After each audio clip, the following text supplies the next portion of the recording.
Hello, everyone. I'm Brandon, And I'm Mom. and welcome back here to Tansson Talks TV.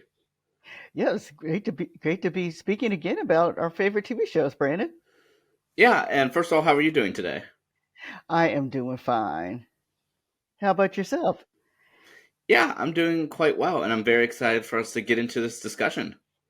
Yep, so am I. So, Mom, what show are we speaking about here today?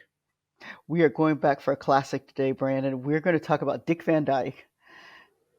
Yes, I'm very excited for us to hit the Dick Van Dyke Show, which, first aired in October of 1961. Yes, yes. And I believe this is our most, and I believe this is the earliest show that we have been speaking about yet. I think so, Brandon. I think you're correct. Well, yeah, well, Mom, if you're ready, we can go ahead and get straight into discussion. All right. Let's see. Brandon, we're going back. We're doing the top 10 again. All right. And I'm just going to highlight some of the features of this first particular episode because we are doing the pilot show. Episode one, The Sick Boy and the Sitter. All right. And so, in essence, just to give the one sentence synopsis about the show, is about a married couple with a young son and that they are raising together. And then Rob is the main character. Laura would be the mother, and the son would be Richie. And Rob is works for a TV show network as a writer, and Laura is a stay-at-home mom. So now to go into the scene of really what this episode's about. Um, Laura gets a phone call from the school saying that one of her son's friends has a fever. And so when Richie comes home, he is acting like his normal self, except for the fact that he doesn't want something sweet to eat. And so as soon as his mom finds that out, she thinks that her son is going to be sick also. So she does everything she can to take care of him or to treat this non-illness before it becomes an illness. And so then her husband Rob comes home, and he has been invited to a party at the office. And well, actually, it was going to be at a particular person's house, and he wants Laura to go. Laura does not want to go because she wants to be home with her son, even though he's not sick. She wants to be home with him because she, in her mind, is thinking that he will be ill. And and so Rob does convince her to go to this particular party. Um, they do get a sitter for Richie, and then after they do go attend the party is what's interesting about how they kind of do the party is more so they show all these comedy skits and things like that because Rob is a his work as a writer. He and his fellow coworkers, Sally and Buddy, they are there and they all three work together and they talk and they do these skits for the people who are at this particular party. And so, really, in real life time period, the skits seem to go on for about 10 minutes on the show. And so, anyway, Laura's really kind of ready to go. And so, eventually, do make it home. But when they make it home, there's a doctor's bag there. And so Laura kind of is, as a mother, was very concerned about her son. And then they come to find out it really is not Richie who's sick. It was the babysitter because the babysitter fell and hit her head. And the babysitter's parents were over there at the time. And so there was a real concern. It was just the wrong who actually ended up being injured in this particular episode. Well, thank you so much, Mom, for the synopsis. Oh, you are welcome, Brandon. Yeah, and I mean, I feel like there's like a lot you could definitely look into for this episode. And first and foremost, as our little Tansson Talks TV connections, for the stay-at-home wife Laura, she is portrayed by Mary Tyler Moore, who we have spoken about in her own show, the Mary Tyler Moore Show, that was about 9 years after this. Yes, yes, yes. And that was one of my questions I have for you, Brandon, was based upon what you've seen now, would you have envisioned that Mary Tyler Moore would go on to have her own series by herself? I don't know, based off of just this episode alone, Hmm. but but knowing that she does, you can sort of see the elements like within this first episode where you can see that that even though she is a housewife, you can see that she also holds her own, Hmm. and like I don't know that despite not being a focus of this episode per se, like she does stand out in the episode. Yep, she does. And Brad, I didn't even ask you, how many episodes have you seen of the Dick Van Dyke Show? Probably to include this one, probably at most four, but probably this probably the third. Yeah, yeah. Well, and Brandon and I will say that I really don't. I did watch the show, of course, not during the time period, but I did watch the show in reruns when I was younger. However, I have not binged the show like we have done some of the other shows. And so I do not remember all the episodes. So for me, it's just hit and miss for some episodes that I recall. Yeah, and I will say that going into this episode too, I feel like the intricate part of this episode, I think was the interactions between Rob and Laura in the sense of are they going to go to the party or are they going to stay home? And I feel like you could interpret this in numerous different ways because Rob was sort of going under the argument of a, you know, I know that you're trying to be a mom, but you're my wife. We need to go to, to this. Whereas Laura's like, well, no, my kid is sick, and no good mother would leave her, her kid. But I feel like by the end of the episode, they've come to an understanding that while they technically did believe in two, like, different thoughts for that, whereas Rob wanted to go to the party, Laura didn't. Um, is where they both sort of figured out, what, both of us have merit to what we're thinking, and let's try to trust each other a little bit more. Hmm. No, but I agree with that too. Because I don't want to say under duress that she left, but she truly did not want to leave her child.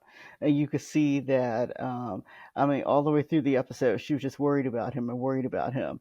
And so yes, you could see that at the end when he thought that something was wrong with Richie, how concerned he became. So, so you're right, Brandon. They both had their different reasons for why they wanted to do it, but and both their feelings were kind of acknowledged at some point during the show. Yeah, and I definitely would like to go into this a little bit, more, especially for 1961, to see a little bit more of how Laura is as a character, especially being a housewife, like if we get to see if whether or not she does have a life of her own, or if she just, is usually just portrayed as, just a mother figure. Well, Brandon, the episodes that I do remember, she is a stronger mother figure, even though she is always one that they kind of emphasize that she is a mother. She is a strong character. But that's definitely good to know. And so, do you remember this episode in particular? No, I do not. I do not remember the pilot or first episode. Yeah, and I do know that for this show, this episode, The Sick Boy and the Sitter, this is the first episode, and apparently there was an unaired pilot, or rather, aired but not used pilot episode a year prior, with completely different actors, and so I'd very much be interested in seeing, if that episode even is still around, and what's the difference between, the show that they proposed and the show we actually got. Yeah, that would be interesting to watch. But yeah, are there any thoughts that you'd like to bring up or questions for me for this? Um, well, what was one thing, and we talked about this a little bit. What was one thing that you noticed about I don't even want to say about the episode. Let's talk about the set. What did you notice about the set that both of us were kind of fascinated by? Probably like how much stuff was like in their kitchen, like the fridge and the, I think we saw a dishwasher even. Yes, yes, I was kind of fascinated. It was a nice way to say show that they had money without actually saying they had money. But yes, the dishwasher was there. We noticed the sink because I think you noticed the faucet that they had, which was kind of fancy, for that time period. And then very nice refrigerator, and they even had an island. So, so this particular family did have money, and it was, although they never said it, you could tell by what was in the kitchen. Definitely, yeah, and I think you actually rewinded a little bit to get a glimpse of the refrigerator since they mentioned it at some point in the episode just to see how it is. But I mean, it's definitely a very fancy house, and we can tell that that Rob Shaw really affords for a lot being a TV writer. Yes, yes. And the fact that actually Laura could go and get a dress to wear to this party, really quickly from her closet, and it wasn't just a regular dress, it was a kind of fancy dress she had on. Yeah, and at some point in time in this episode, we do see, Rob speaking with his writers team, Hmm. and and I guess something interesting that I realized in seeing this is that I was glad that the team actually did have a female member, especially for 1961. Hmm. Because generally speaking, we've evaluated a lot of shows from the 1970s and 1980s where a lot of times the female characters are like working to get representation, but the fact Hmm. that 1961 that we had this fictional woman in the writers room, I think is just remarkable. Yeah, that was, and she does play, and I will say for later episodes, she does play a very large part in this role, in this particular series. Yeah, and I guess that goes into the question of would you watch this again? I would watch it again. It was comedic enough. I would watch it again. And one of the things I will say, one of the things that's kind of outstanding in the show is really Dick Van Dyke. I know we've talked a little bit about Laura, but Dick Van Dyke is actually his comedic response to things is very funny, and he does stand out kind of like Laura. He stands out as a character himself. So both do a really nice job. Yes, definitely. I think they both do a great job, and I know for like Dick Van Dyke, even now, the the actor. I mean, he's still like very active and still doing a lot of the stuff, and you can really tell like his signature work, like just sort of the natural humor that comes with it, especially with a little bit of the physical comedy side that we saw a little bit in throughout this episode. Yeah, his physical comedy side comes out quite a bit, well, especially in the movies that he's in later on, and the movies that come out actually probably right about the time, or not right after Dick Van Dyke went off the air. But yeah, and I will say too that we saw a little bit of the of the party and them doing the little sketches in the somewhat smoky room. And what were your thoughts about the whole like doing the fancy party for the boss thing? That was interesting. You can see times have changed, as you mentioned, the smoky room, which would not be allowed now.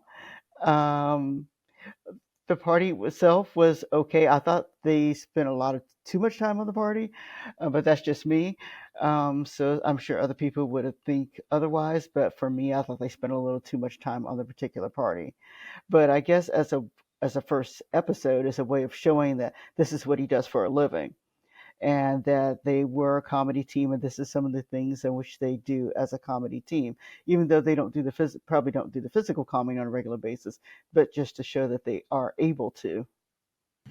Yeah, and I definitely agree that they spent too much time, in my opinion, on the party. But overall, did this episode feel like a first episode to you?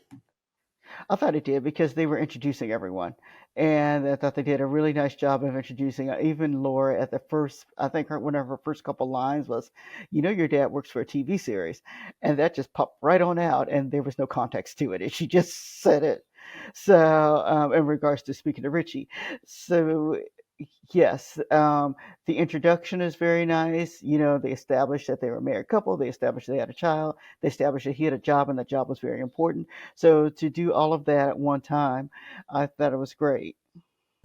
Yeah, and I definitely feel like yeah, it had a lot of those facets of traditional first episodes, but in the same regard, I also think it progresses a little bit further than traditional first episodes do because I feel like a lot of first episodes have the traditional, we're gonna do this thing that doesn't really matter, and and Hmm. introduce everything. Whereas a lot of the introductions were done in the first half of the episode, whereas the second half sort of went straight into the plot of things.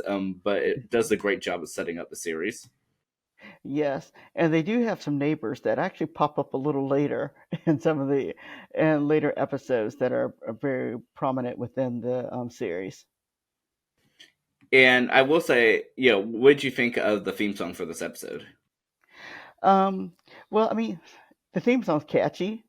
I don't think there was much of a theme song in the first episode, but the theme song in future episodes is very catchy. But I still have to give it a 6 though because there aren't any words, and so you know how I am about words.